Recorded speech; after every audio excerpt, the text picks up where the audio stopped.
थोड़ा सी वीडियो आप लोगों ने दिखाया, बहुत अच्छा लगा। वहां पर एक साइड में 23वां लिखा हुआ था, तो मैंने कलश ऊपर था, जो कलश की स्थापना होती वो ऊपर, तो मैं तो ऊपर गई नहीं, मैं नीचे खड़ी थी, इधर ऊपर गए थे। तो मैंने पूछा कि 23वां क्या होता है, क्योंकि यहाँ 26वां लिखा था, वहां 23वां। तो बोले कि दरअसल जो माता जी चातुर्मास कर रहे हैं ना, उनका 23वां वर्षावास है,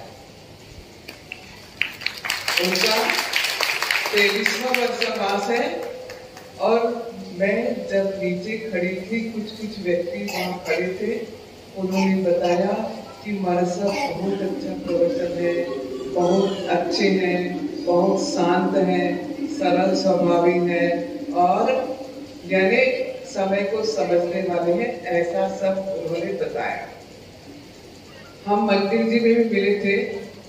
अब मंदिर जी में तो क्या चर्चा करेंगे ना, मंदिर जी में तो ऋषि ही के साथ विजिट करके जाते हैं, बस परमात्मा के दर्शन करे और फिर एक दूसरे को देख करके मुस्कुरा लिए बस, है ना। वहां कोई चर्चा नहीं हो पाई थी और आज भी कोई चर्चा नहीं हो पाएगी, क्योंकि मंच पे फिर मुलाकात हुई है, मंच में ही फिर मुलाकात हुई है।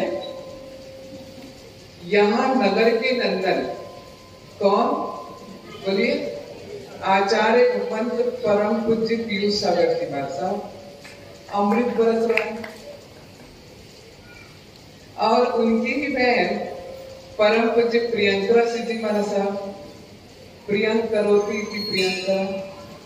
और अभी ही कुछ महीने पूर्व यहाँ की लाडली, यहाँ की पोती हिमान, जिसका नाम क्या है अभी नाम प्रवज्ञा सिद्धि महाराज साहब, जब ये भैया यहाँ आ रहे थे ना, ऐसे उनको गोद में उठा करके सभी तपस्वी की अनुमोदक लेके आ रहे थे, कि मुझे ऐसा लगा कि यहाँ पर दीक्षा हो रही क्या, ये भैया दीक्षार्थी है क्या, है ना। दृश्य वैसा उभर रहा था, अभिनंदन सत वंदन स्वर उभर रहा था और सब बड़े भावों के साथ उन्हें लेकर के आ रहे थे। आज का यह दृश्य तीर्थ तो है ही और एकदम मध्य प्रांगण में सुंदर सा मंदिर, इधर नौकार दरबार, इधर मंच पर हम लोग, इधर तपस्वी भैया देवेंद्र भैया, इधर पब्लिक, एक अद्भुत दृश्य है, एक अद्भुत नजारा है। अभी आप लोग जब उठेंगे ना यहाँ से, बहुत मजा आया, तो अच्छा लगा, सबके मुंह से यही स्वर निकलेगा। तो हम किस लिए इकट्ठे हुए हैं यहाँ पर, किस लिए इकट्ठे हुए हैं, तपस्या की अनुमोदना के लिए हम इकट्ठे हुए हैं। और उस साइड में छत्तीसगढ़ रत्न शिरोमणि बहत्रा पद्मभूषिता परम पूज्य गुरुवर्या श्री और हमारी परम उपकारिणी मनोहर सिद्धि महाराज साहब की भी फोटो उधर है। मनोहर ग्रंथ भी वहां रखा हुआ है। सन 91 में परम पूज्य प्रियंका सिद्धि महाराज साहब और वसुंधरा जी का जब चातुर्मास था, तब परम पूज्य गुरुवर्या श्री स्वस्थ थे और उपस्थित थे। उस वक्त ये मनोहर ग्रंथ बना और उसको पढ़ने से ऐसा लगता है कि उन्होंने कितना दिव्य जीवन दिया। आज जो अपन यहाँ पर बैठे हैं, तो आचार्य भवन परम पूज्य सिद्धांत सागर जी महाराज साहब, कहीं गलत बोले तो बोल देना है ना, क्योंकि मेरी भूलने की आदत है। तो सिद्धांत, फिर सौभाग्य, फिर शिक्षा, फिर संक्षेप, फिर सुभद्रा है। सिद्धांत, सौभाग्य, शिक्षा, संक्षेप, सुभद्रा, सब नाम का इतना अच्छा जो है कि मन खुश हो जाता है। सिद्धांत का अध्ययन किया, यानी आगम का अध्ययन किया, जीवन क्या हो गया, सौभाग्यशाली बन गया। और ये भैया ने तो अपने जीवन को महासौभाग्यशाली बना लिया, मातक स्वामी की तपस्या करके। और इन्हीं के कारण तो अपन सब यहाँ इकट्ठे हुए हैं। देखो 10 बजे तो सर्वमंगल होने लगता है। तो और उसके बाद शिक्षा, उस सिद्धांत को पढ़ करके जीवन को सौभाग्य बना करके हमने हित शिक्षा ग्रहण की कि हम जिए कैसे, है? हम जिए कैसे, हमको जीना कैसे है। आप यदि कोई मकान बनाते हैं कोई मंदिर बनाते हैं और कोई संस्था में कोई अच्छा निर्माण करवाते हैं। जैसे अभी वो दिगंबर समाज में उधर क्या बन रहा है ना कुछ, है ना? तो पहले क्या करते हैं, मॉडल तैयार करते हैं। क्या करते हैं, पहले मॉडल तैयार करते हैं और फिर उसमें कुछ अच्छा नहीं लगता, कुछ उचित नहीं लगता, तो उसमें छांट करवाते हैं। हमारा मनुष्य जीवन और हमने अब तक के कोई मॉडल ही तैयार नहीं किया है कि वास्तव में हमारे जीवन की कृति क्या हो। और ये जो माहौल होता है, एक प्रसंग होता है कि हमको प्रेरणा मिलती है कि हमको अपने जीवन के निर्माण के लिए स्वयं को का मॉडल स्वयं को ही तैयार करना पड़ेगा। तो शिक्षा और शिक्षा के बाद संक्षेप, तो बोलते हैं ना, भाव भ्रमण क्या करना है, मिटाना है। सम्यक प्रणम में जिन पाद युगल निवादा, फिर आगे बोलो, सम्यक प्रणम में जिन पाद युगम निवादा वालंबनम भवजले पदताम जनानम। और हमने वीतराग परमात्मा के चरणों को सम्यक प्रकार से पकड़ लिया। अरे भाई पकड़ के बैठ जाएंगे, ये तो परमात्मा की राशि तक पकड़। अरे भैया वो पकड़ के बैठने से क्या होगा, जब तक के हम हमारे जीवन के मॉडल की काट छाट नहीं करेंगे कि हमारे जीवन में जो जो दुर्गुण है उसको सबको हटाएं, तो हमारा भाव संक्षेप हो जाएगा। और जब भाव संक्षेप हो जाएगा तो जीवन सुभद्र अपने आप कल्याणकारी हो जाएगा, है ना। अब उसके बाद इधर देवेंद्र भैया को देखें, बराबर रोज नियमित रूप से पचकान करने आना। नहीं तो क्या होता है, आज नहीं लग रहा इतना ही है, ऐसा नहीं, रोज पचकान करने आना। पिताजी का कितना गहरा उत्साह। कल इनके पचकान का कार्यक्रम कहाँ था, गौतम राज जी का। कल इनके पचकान का कार्यक्रम धमतरी था। मेरे बेटे ने मासिक श्रवण किया है। अभी इनकी बहन ने कहा कि 100 वर्षों के इतिहास में हमारे कोठारी परिवार में अब तक की मासिक श्रवण की तपस्या नहीं हो पाई। तो पूरा कोठारी परिवार, 4 भाई है ना आप लोग, बोले मरसा मेरे 4 भाई हैं और वो फलाना फलाना फलाना सब यहाँ आ जाएंगे।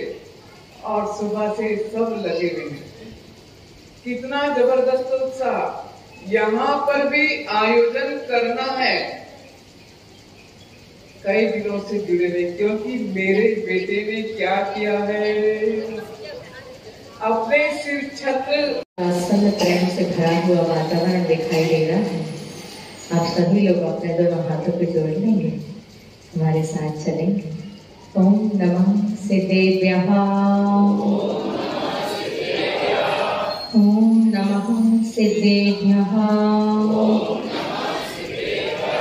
ओम नमः सिद्धेभ्यः। बोलिए विश्व वंदनीय महावीर भगवान की, बोलिए विश्व वंदनीय महावीर भगवान की। यदि अपने को नीचे की यात्रा करना है तो अपने हाथ नीचे रखेगा, और यदि ऊपर की यात्रा करनी है तो अपने दोनों हाथों को आकाश की ऊंचाइयां देकर के जयकारा लगाइएगा।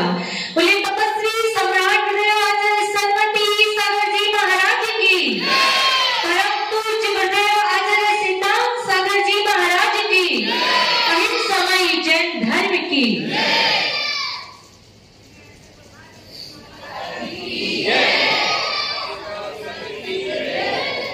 साथ साधु का हो तुषार दिखाई देता है, साथ साधु का हो तुषार दिखाई देता है। मिटती हुई मानवता में आकार दिखाई देता है, मिटती हुई मानवता में आकार दिखाई देता है। होली दीपावली दशहरा तो आते हैं चले जाते हैं, होली दीपावली दशहरा तो आते हैं चले जाते हैं, पर जिस नगर में संत हो वहाँ हर दिन त्योहार दिखाई देता है, हर दिन त्योहार दिखाई देता है। धन्य स्नेह भक्त आत्माओं, अभी आप महाराज साहब से सुन रहे थे कि ऐसा मिलन कि मां एक इस्माइल सिर्फ इतना ही मिलन हुआ। मैं कहती हूं कि 4 मिले 64 खिले, 4 मिले 64, 4 दो हमारे तुम्हारा सबके, 4 मिले 64 खिले, 20 रहे कर जोड़, और कभी ना ऐसे मिलन से हर से 7 करोड़, हर से 7 करोड़। दो आंखें हमारी, दो आंखें महाराज साहब की 4 और 20 रहेकर जोड़, 10 उंगलियां हमारी और 10 महाराज साहब की, और हमारे शरीर में 7 करोड़ रोंगटे होते हैं। और जब आपस में प्रेम और वात्सल्य में मिलन होता है तो हमारे शरीर के 7.5 करोड़ रोंगटे खड़े हो जाया करते हैं। निश्चित है कि जब वसंत आता है, जब वसंत आता है तो प्रकृति मुस्कुराती है, और जब नगर में संत आता है तो संस्कृति मुस्कुराती है। और आज आप जो देख रहे हैं, 2 संतों का आपस में मिलन, और निश्चित है कि जहां पर एक संप्रदाय के 2 संत, 2 संघ के संत एक मंच पर नहीं बैठ पाते हैं, यहाँ 2 संप्रदाय के संत एक मंच पर बैठ करके अहिंसा का संदेश दे रहे हैं। इसका तात्पर्य इससे बड़ा और कोई अतिशय और इससे बड़ी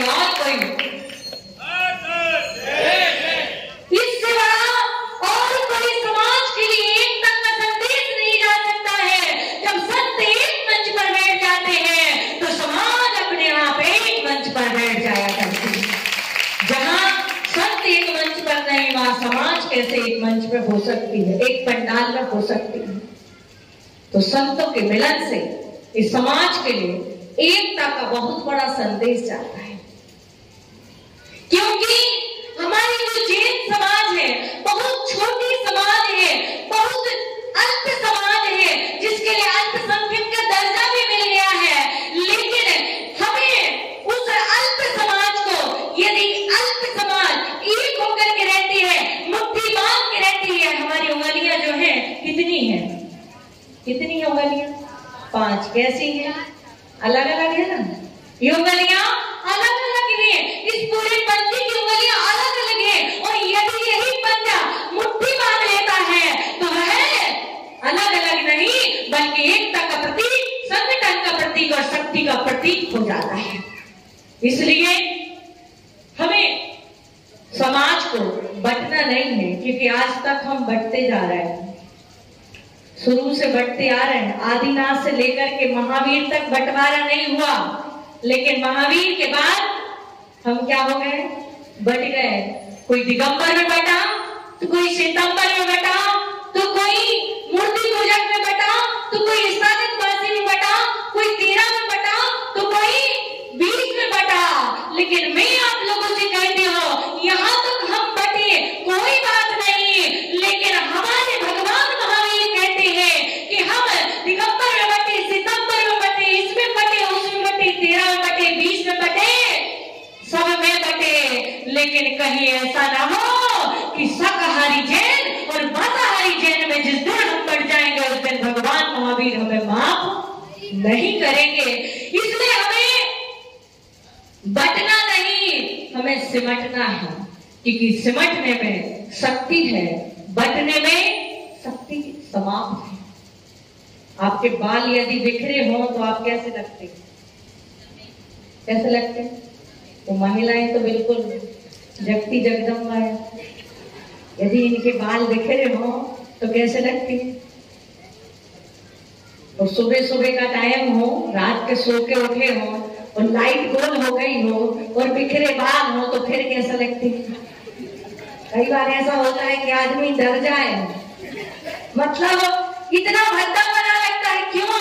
क्योंकि बिखरना भद्देपन का सूचक है और समेटना सुंदरता का सूचक है। इसलिए हमें बिखरना नहीं, समेटना है। कहते हैं कि जब हम 5 उंगलियों को इकट्ठा करते हैं तब ग्रास हमारे हाथ में आता है। जब हम 5 उंगलियों को इकट्ठा करते हैं तो ग्रास हमारे मुंह में जाता है, भोजन हमारे मुंह में जाता है, मुख में जाता है। और जब समाज एक होते हैं तो भजन बन जाता है। आज यदि हम एक मंच पर बैठे हैं, एक स्थान पर सारे लोग इकट्ठे हुए हैं, तो उसका मात्र एक कारण है, वो कारण है देवेंद्र भैया, जिन्होंने इतनी तप और साधना की, जिसे वर्तमान के परिवेश में व्यक्ति एक टाइम भोजन करने को बोलो तो भी उससे होता नहीं है।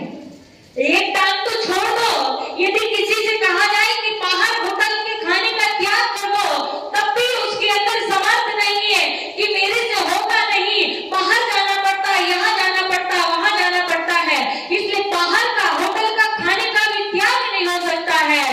ऐसी भीषण गर्मी में जहां पर लोग 10 बार पानी पी करके भी अपने आप को संतुष्ट नहीं कर पा रहे हैं, ऐसी स्थिति में देवेंद्र भैया ने, कोठारी भैया ने तप साधना करके एक मिसाल जागृत कर दी कि शक्ति हमारे अंदर भी है, शक्ति हमारे अंदर भी है। हम भी ऐसी साधना उपासना कर सकते हैं, क्योंकि साधना के बिना कुछ होता नहीं। कहा है कि जिसका लीवर कमजोर हो, जिसका लीवर कमजोर हो, उसे हलवा हजम नहीं होता है। जिसका लीवर कमजोर, कहाँ है पहाड़िया जी, जिसका लीवर कमजोर हो उसे हलवा हजम नहीं होता है, तो कौड़ी का भोजन कभी मौती नहीं होता है। तब साधना को व्यर्थ करने वालों, तब साधना को व्यर्थ हम महावीर के ही बनकर ना श्वेतांबर ना दिगंबर, हम जैन है, कहो हम जैन है।